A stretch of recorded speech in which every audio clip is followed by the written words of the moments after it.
I cannot, at this time, support any option that includes the closure of Stewartsville Elementary School. My reasons for standing against all four options and any other option that includes closing Stewartsville includes the following. First, while my traditional conservative nature calls me to be fiscally conservative, it also calls me to be conservative with my decision making. That is, I led to be methodical and patient in my decision-making process, to gather as much information as possible, and err on the side of slow and steady change as opposed to sudden change, which can sometimes cause chaos even if the intention was good. As a traditionalist, I value tradition. That is, I value the collective thought and wisdom of those who came before me. Stewartsville may be an old building in need of a lot of repair, but the culture, the spirit, and the traditions of Stewartsville are those that we must conserve, and better yet, emulate. As a father who has a kid in the school system, I have to look at this at many different angles. The truth is we do have capacity issues, but we also have many hurdles to overcome. With that being said, I kind of got to echo Johnny here, and I do not support any of the options presented. So with that being said, I want to go ahead and say that I do not support closing Stewartsville at this time. I want to say that the town hall meetings were a win-win. We had open communication with the community. We built trust, I believe. Many people came in thinking they were, going to be just wordless in their conversations with us, but we had give and take, and we listened and we answered questions, and overall the community was very encouraged by that. The reality of our financial situation was made public instead of just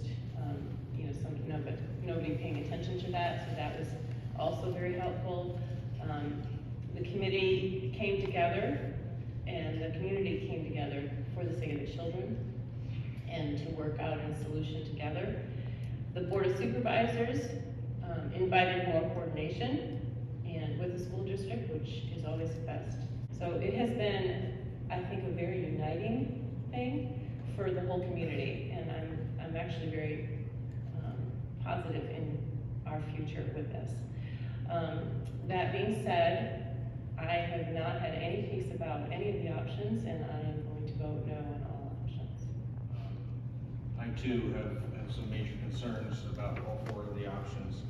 And while they do address some of the issues that are before us in terms of finance and taking care of facilities, I don't think that those trump the overarching goal that we stated at the very beginning, and that is for the safety, well-being, and education of the kids.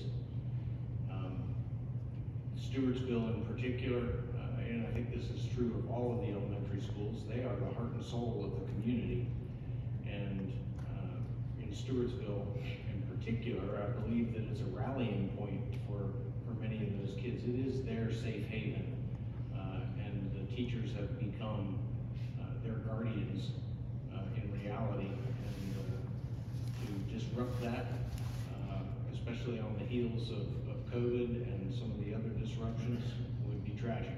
A lot of the things that we're up against did not happen within the last 2 or 5 years. It's been 20 or 25 years. And in an effort to turn that around, it takes a lot of effort to turn a cruise ship around. You can't just turn on the dime. So I think it's important that we are not, and I've said this before, ready, fire, aim. We're ready, aim, fire. So I think what we need to do is we need to, again, it sounds like we have pretty much have consensus, we need to table these options.